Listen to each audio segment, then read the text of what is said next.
नमस्कार, जय श्री राम। स्वागत है रामचरितमानस पाठ में। और आज हम पढ़ने वाले हैं 576 पृष्ठ से लेकर 580 पृष्ठ तक।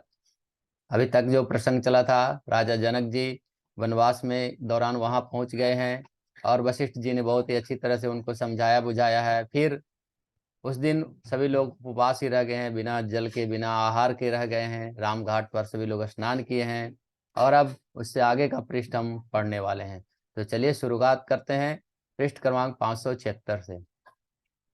मंगल भवन अमंगल हारी, द्रवहु सुदशरथ अजर बिहारी। राम सिया राम जय जय राम। राम सिया राम जय जय राम। श्याम रामचंद्र की जय, पवन सुत हनुमान की जय, सीता माता की जय, भ्राता लक्ष्मण की जय।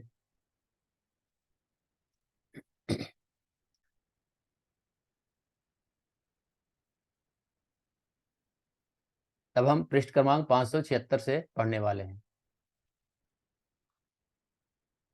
लगे कहन उपदेश अनेका, सहित धर्म नय बिरित विवेका। कौशिक कही कही कथा पुरानी, समुझाई सब सभा सुबानी। वे सब धर्म नीति वैराग्य और विवेक युक्त उपदेश देने लगे। विश्वामित्र जी ने पुरानी पुरानी कथाएं इतिहास कहकर सारी सभा को सुंदर वाणी से समझाया। तब रघुनाथ कौश कहीं कहो, नाथ काल जन बिनु सब रहयो। मुनि कहो चित्र कहत रघुराई, गयत बीन दिन पहर अढ़ाई। तब श्री रघुनाथ जी ने विश्वामित्र जी से कहा कि हे नाथ, कल सब लोग बिना जल पिए ही रह गए थे। अब कुछ आहार करना चाहिए। विश्वामित्र जी ने कहा कि श्री रघुनाथ जी उचित ही कह रहे हैं, 2.5 दिन आज भी बीत गया है।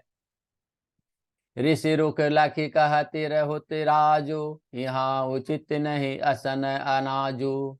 कहा भूप बल सब ही सुहाना, पाई रजाय सुचले नहाना।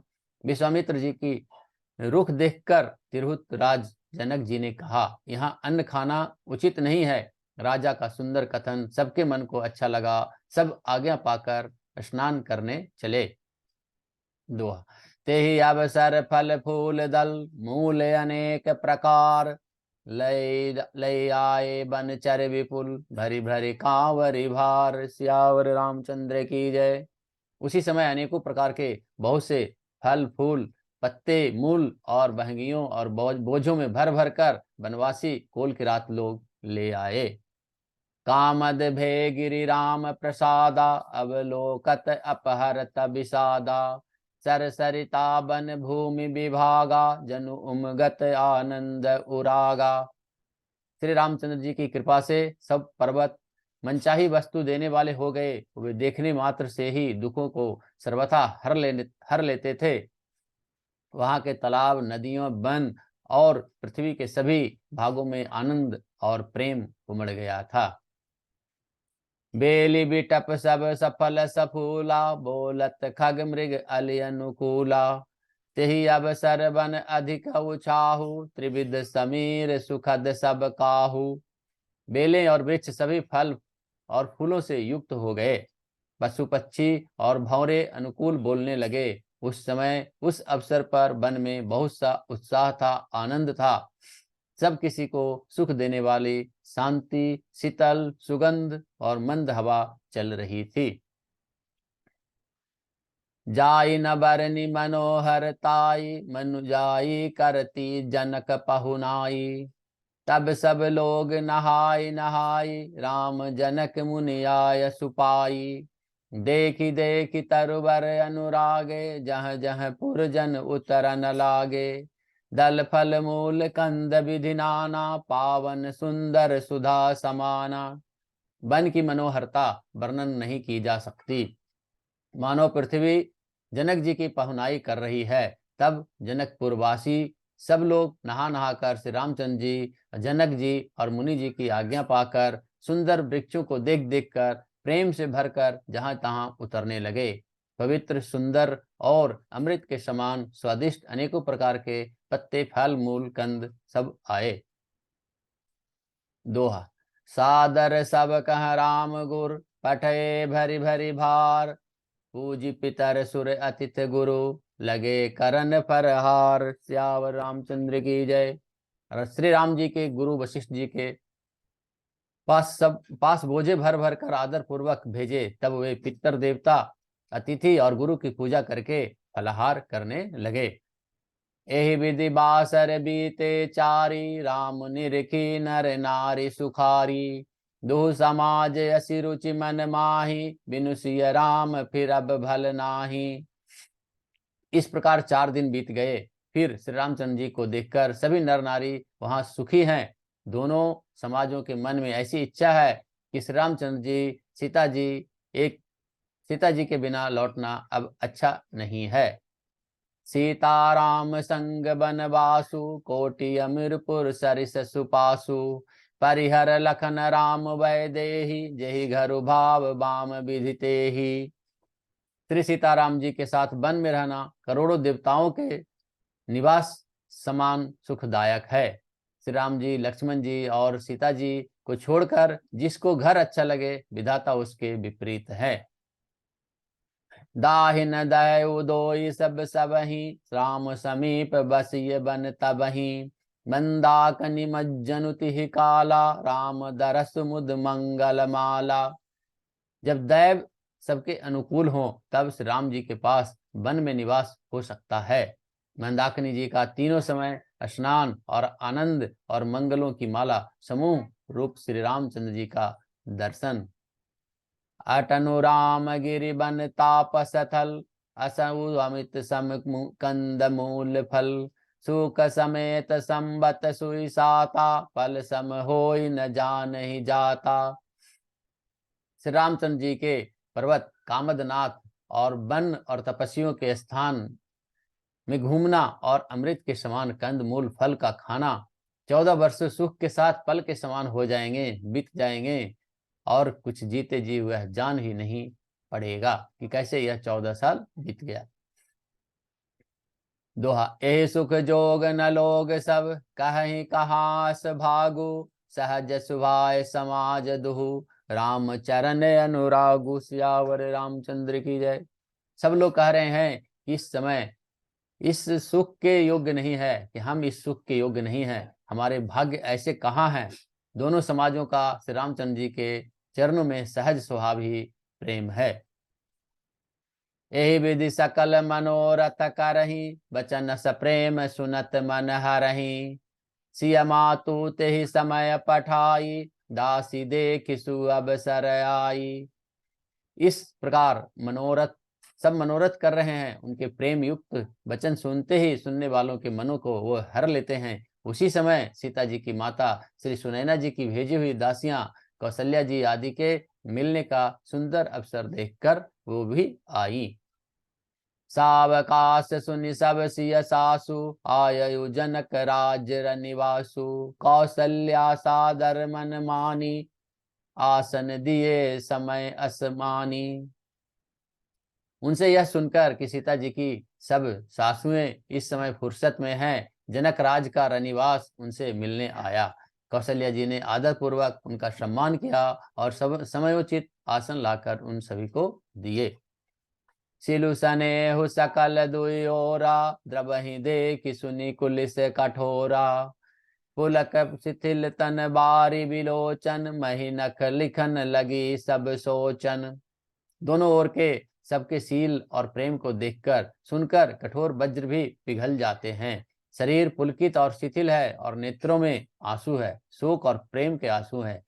सब अपने पैरों के नखों से जमीन कुदेरने लगे और सोचने लगे। सब सिय राम प्रीति की सी मूर्ति, जनु करुणा बहु बेस बिसूरति। सिय मातु कह विधि बुद्धि बाकी, जो पै फेनु भोर पविटा की। सभी श्री रामचंद्र जी सीता जी की प्रेम की मूर्ति सी हैं, मानो स्वयं करुणा बहुत ही वेश धर कर और करके वेश धारण करके विसूर रही हो, दुख कर रही हो। सीता जी की माता सुनैना जी ने कहा, विधाता की बुद्धि बड़ी टेढ़ी है, जो दूध के फेन जैसे कोमल वस्तु को वजन की टाकों से फोड़ रहा है। अर्थात जो अत्यंत कोमल और निर्दोष है, उस पर ही विपत्ति और विपत्ति आ रही है। दोहा। सुनिय सुधा देखहि गरल, सब कर तूति कराल, जहाँ तहाँ काक उलूक बक, मानस सकृत मराल। सियावर रामचंद्र की जय। अमृत केवल सुनने में आता है और विष जहां तहां प्रत्यक्ष देखे जाते हैं। विधाता की सभी करतूतें भयंकर है। जहां तहां कौए, उल्लू और बगुले दिखाई देते हैं, हंस तो एक मान सरोवर में ही होते हैं। सुनि सचोच कह देवी सुमित्रा, विधि गति बड़ी विपरीत विचित्रा। जो सृज पालय हरहि बहोरी, बाल केलि सम विधि मति भोरी। यह सुनकर देवी सुमित्रा जी शोक के साथ कहने लगी, विधाता की बड़ी चाल ही विपरीत है और विचित्र है, जो सृष्टि को उत्पन्न करके पालता है और फिर नष्ट कर डालता है। विधाता की बुद्धि बालकों के खेल के समान भोली है, यानी विवेक शून्य है, जिसमें बुद्धि नहीं है। कौसल्या कह दोष न काहू, कर्म विवश दुख सुख क्षति लाहू। कठिन गरम करम गति जान विधि विधाता, सो शुभ अशुभ सकल फल दाता। कौशल्या जी ने कहा, किसी का भी दोष नहीं है। सुख दुख हानि लाभ सब कर्म के अधीन है। कर्म की गति कठिन है, दुर्भिज्ञ है, उसे विधाता ही जानते हैं, जो शुभ और अशुभ सभी फलों का देने वाले हैं। इस रजाए शिष्य सब ही के, उत्पत्ति तिथि सलय बिसहु अमी के। देवी मोह बस सोची आबादी, विधि प्रपंच अस अचल अनादि। ईश्वर की आज्ञा सभी के सिर पर है। उत्पत्ति, स्थिति, पालन और लय यानी संहार तथा अमृत और विष के भी सिर पर है। ये सब भी उसके ही अधीन हैं। हे देवी, मोह बस सोच करना व्यर्थ है। विधाता की प्रपंच ऐसा ही उचित, अचल और अनादि है। भूपति जी अब मरब उर आनी, सोचिए सखी लकी निज हित हानि। सिय मातु कह सत्य सुवानी, सुकृत अवध अवध पति रानी। महाराज के मरने के बाद जीने का बात को हृदय में याद करके जो चिंता करती है, वह तो हे सखी, वह अपने ही हित की हानि देखकर स्वार्थवश करती है। सीता जी की माता ने कहा, आपका कथन उत्तम और सत्य है। आप पुण्यात्माओं के सीमा रूप अवधपति महाराज दशरथ जी की ही तो रानी हैं, फिर भला ऐसा क्यों न कहेंगे। दोहा। लखनऊ राम सिंह जाहु बन, भल परिणाम न पोचू। गबहरिय कह कौशिला, मोहि भरत कर सोचु। सियावर रामचंद्र की जय। कौशल्या जी ने दुख हृदय से कहा कि श्री राम, लक्ष्मण और सीता वन में जाएं, इसका परिणाम तो अच्छा ही होगा, बुरा नहीं। मुझे तो भरत की चिंता है। इस प्रसाद आशीष तुम्हारी, सुत सुत बधु देव सरी बारी। राम शपथ मैं किन्ह न काहू, सो करि कहु सखी सती भाऊ। ईश्वर के अनुग्रह और आशीर्वाद से मेरे चारों पुत्र और चारों बहुएं गंगा जी के जल के समान पवित्र हैं। हे सखी, मैंने कभी श्री राम की सौगंध नहीं की, सो आज श्री राम की शपथ करके मैं सत्य भाव से कहती हूँ। भरतशील गुण बड़, विनय बड़ाई, भायप भगति भरोस भलाई। कहत सारदहु कह मति हीचे, सागर सीप की जाहि उलीचे। भरत के शील, गुण, नम्रता, बड़प्पन, भाईपन, भक्ति, भरोसे और अच्छेपन का वर्णन करने में सरस्वती जी की बुद्धि भी हिचकती है। सीप से कहीं समुद्र उलीचे जा सकते हैं। जानऊ सदा भरत कुल दीपा, बार बार मोहि कहु महीपा। कसे कनकुमनि पारखि पाए, पुरुष पारखिय समय सुभाए। मैं भरत को सदा कुल का दीपक जानती हूँ। महाराज ने बार बार मुझे यही कहा था। सोना कसौटी पर कसे जाने पर और रत्न पारखी यानी जौहरी के मिलने पर ही पहचाना जाता है। वैसे ही पुरुष की परीक्षा समय पड़ने पर उसके स्वभाव से, उसके चरित्र को देखकर ही जाना जाता है। अनुचित आजु कहब अस मोरा, शोक स्नेह सनायपन थोरा। सुनि सुर सरि सम पावन वानी, भई स्नेह बिकल सब रानी। किंतु आज मेरा ऐसा कहना भी अनुचित है। शोक और स्नेह में सयानापन यानी विवेक कम हो जाता है। लोग कहेंगे कि स्नेह बस भरत की बड़ाई कर रही हूं, पर कौशल्या जी की गंगा जी के समान पवित्र करने वाली वाणी सुनकर सब रानियां स्नेह के मारे विकल हो गई। दोहा। कौशल्या कह धीर धरी, सुनहु देव मिथिलेशी।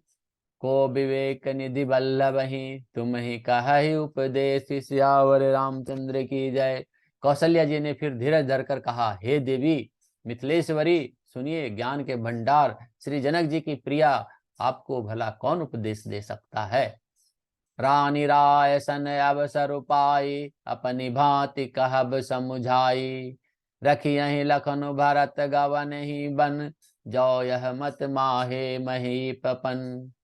हे रानी, मौका पाकर आप राजा को अपनी ओर से जहां तक हो सके वहां समझकर कहिएगा कि लक्ष्मण को घर रख लिया जाए और भरत वन को जाए, यदि यह राम राजा के मन में ठीक जच जाए। तो आज की कथा हमने 580 पृष्ठ तक पढ़ी है और आज की कथा यहीं समाप्त होती है। आज कथा इतनी भयो सुनो वीर हनुमान, श्यावर रामचंद्र की जय। पवन सुत हनुमान की जय। सीता माता की जय। भ्राता लक्ष्मण की जय। मंगल भवन मंगल हारी, द्रवहु सुदशरथ अजर बिहारी। राम सिया राम सिया राम जय जय राम। राम सिया राम सिया राम जय जय राम। श्यावर रामचंद्र की जय। जय श्री